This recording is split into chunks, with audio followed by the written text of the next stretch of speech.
السلام عليكم، اهلا مرحبا. الزلفلون بلال المسعودي يتفق مع اداره شبيبه القبائل من اجل العوده الى الدوري الجزائري.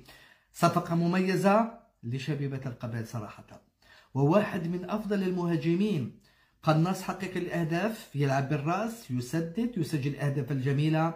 مع شبيبه الثوره قدم مستويات متميزه جدا وسجل مجموعه من اجمل الاهداف. بعدين احترف في بلجيكا ثم تركيا. يريد أن يعود من جديد إلى الدوري الجزائري من بوابة شبيبة القبائل.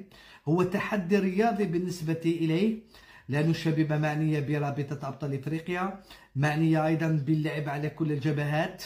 بلال كان يريد ويتمنى أن يكون مشواره الاحترافي أفضل مما كان بنظر إلى إمكانياته الكبيرة جدا، ولكن أحيانا في العديد من العوامل هي اللي تصنع لك الفارق، مثل الاندماج السريع، مثل الإصابات، مثل المناجرة، مثل أشياء أخرى أيضا. ولكن الأكيد أنها صفقة رائعة رائعة رائعة لشبيبة القبائل، وستكون إضافة قوية لهجومها، لأنه يعرف جيدا الدوري الجزائري، يتمتع بطول القامة، يتمتع بالارتقاء الجيد وبالتسديد وبالمهارة الفردية والفنية. بالتوفيق لبلال.